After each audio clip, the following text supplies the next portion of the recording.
সকলের জানকে কবজ করবে। ও আজরাইল, ও আজরাইল, একটা কথা তোমাকে বলতে চাই। না না না না না না আজরাইল রে, আজকের যদি তোমাকে আমি ফিরিয়ে দেই, আজকের যদি তোমাকে আমি এমন করে ফিরিয়ে দেই, আজকে যদি তোমাকে আমি এমন করে যেতে বলি, জীবনে কি আমার আর মওত হবে না?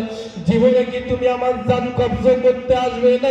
আল্লাহ নবীর দিকে তাকিয়ে এমন করে মালাকুল মউত আজরাইল আলাইহিস সালাম বলেছিল, ও নবী গো, আজকের যদি আপনি ফিরিয়ে দেন, আজকে যদি আমাকে এমন করে চলে চলে যেতে হয়, কিয়ামত পর্যন্ত আমি আর আপনার কাছে আসবো না। বলি সুবহানাল্লাহ।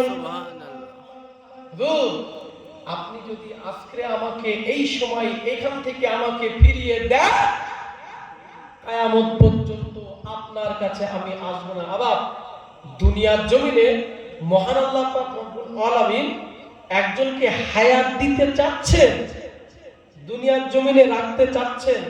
তিনি এবার কি বলতে চাচ্ছেন দেখো। আল্লাহ নবী বলল, আজরাইল না, আমি কিয়ামত পর্যন্ত হায়াত চাই না, আমি এখনই আল্লাহর দরবারে যেতে প্রস্তুত। একবার জোরে বলুন সুবহানাল্লাহ। জি, আল্লাহ নবী বললেন, আমি এক্ষুনি আল্লাহর দরবারে যেতে প্রস্তুত, আমি আর এই দুনিয়ার জমিনে থাকবো না, আমি পারদা নিব, বিদায় নিব। তবে আমার সত্য, তবে আমার একটু সময় দিতে হবে, আমার একটু সময় দিতে হবে। আল্লাহর ফেরেশতা হযরতে মালাকুল মউত আজরাইল আলাইহিস সালাম আওয়াজ দিয়ে বলেছিল, ইয়া রাসূলুল্লাহ, ইয়া হাবিবাল্লাহ, ও দয়ার নবী, মায়ার নবী গো, আপনি এই সময়টা নিয়ে কি করবেন? আমি তো আপনাকে বলেছি, আপনি যদি সময় চান তবে আপনার সময় দেওয়া হবে, আর আপনি যদি না চান তবে এখান থেকে আপনাকে নিয়ে যাওয়া হবে। আল্লাহ নবী বলেছিল, আজরাইল না, ওই লম্বা সময় তোমার কাছে আমি চাই না, ওই লম্বা সময় তোমার কাছে আমি চাই না আজরাইল। আমি তোমার কাছে একটু সময় চেয়েছি, যতটুকু সময় 2 রাকাত নামাজ পড়তে সময় লাগে, এতটুকু সময় আমি তোমার কাছে চেয়েছি।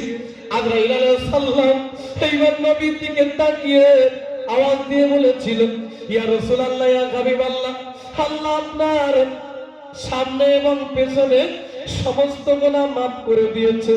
নবী গো, এখন আপনি দুনিয়া থেকে বিদায় নেবেন, এখন আপনি দুনিয়া থেকে পর্দা নেবেন নবী। তবে আপনি কেন আল্লাহর দরবারে 2 রাকাত নামাজ আদায় করবেন? আপনি একটা বারের জন্য বলুন, কেন আপনি নামাজ আদায় করবেন? আল্লাহ নবী 2 চোখের পানি কোনা দিয়ে গড়িয়ে গড়িয়ে পড়তে লেগেছে আর বলতে লেগেছে, ওরে আজরাইল, মালাকুল মউত, আজ আল্লাহ পাক রব্বুল আলামিন আমাকে আখিরি জামানার শেষ জামানার নবী করে পাঠিয়েছে। আগামীতে যত উম্মত আসবে তারা আমার উম্মতরা গুনাহগার হবে, আমার উম্মতরা খাতাকার হবে, সিয়াকার হবে, পাপী হবে। আমি বিশ্ব নবী কাল কিয়ামতের দিন মুসিবতের সময় আমার উম্মত যদি জাহান্নামে যায়, আমি আল্লাহ নবী সহ্য করতে পারবো না, আমি আল্লাহ নবী ধৈর্য ধরতে পারবো না। তাই আমি আল্লাহর দরবারে একটু দোয়া করতে চাই, আল্লাহ গো, আমার উম্মত যদি গুনাহ করে, আমার উম্মত যদি অন্যায় করে, আয় আল্লাহ, আমার উম্মতকে আপনি গুনাহ দেবেন না, আমার উম্মতকে আপনি পাপ দেবেন না, এমন করে তাদেরকে আপনি ক্ষমা করে দিন আল্লাহ। এবং কাল কিয়ামতের দিন মুসিবতের সময় তাদেরকে আপনি জান্নাত নসিব করাবেন। বলি সুবহানাল্লাহ। আল্লাহ নবী তার উম্মতদের জন্য দোয়া করছেন, দোয়া আল্লাহর কাছে দোয়া চাচ্ছেন। কতদিন আগে? 1500 বছর আগে। কারণ জানেন যে তার উম্মত দুনিয়ার জমিনে কত গুনাহে জড়িয়ে পড়বে। এই যে আমরা বিশ্বনবীর উম্মত আমরা হয়েছি, কথা প্রসঙ্গে চলে আসলো, এই বিশ্বনবীর উম্মত হওয়ার জন্য আমরা তো সাধারণ মানুষ।